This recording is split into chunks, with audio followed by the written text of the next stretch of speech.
సంక్రాంతికి వస్తున్నాం తర్వాత అనిల్ రావుపూడి నా దగ్గరకు వచ్చి కథాంశం చెప్పినప్పుడు చాలా బాగుంది, ఫ్యామిలీ టచ్ ఉంది, సెంటిమెంట్ ఉంది, చిన్నపిల్లలతో నాకు అటాచ్మెంట్ ఉంది, చాలా హృదయంగా ఉంది, హార్ట్ టచింగ్ సీన్స్ ఉన్నాయి.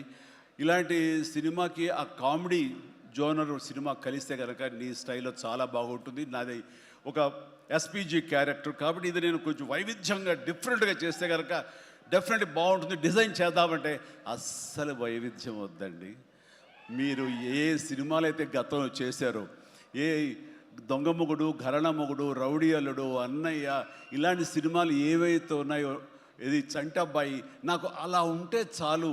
ఎందుకంటే అలాంటివి అప్పట్లో జనం చూశారు, వాళ్ళందరూ ఇప్పుడు చాలా పెద్దవాళ్ళు అయిపోయారు, వాళ్ళకి అది గత స్మృతులు, చాలా తీపి జ్ఞాపకాలు. ఇప్పుడున్న జనరేషన్ మీరు అవి ఎలా చేస్తారో కూడా వాళ్ళకి వాళ్ళకి ఏమీ తెలియకపోవచ్చు. కానీ అది ఇది తెలిసిన మధ్యలో పుట్టి మాలాంటి వాళ్ళం అది మళ్ళీ ఈ జనరేషన్ గుర్తు చేసి మీరంటే ఏమిటో తెలియచెప్పాలన్న నా ప్రయత్నానికి మీరు చెయ్యాలి. ఆ విధంగా నేను అన్నందుకు ఐ థింక్ ఓకే ఇంకా అలా చేయటం కనుక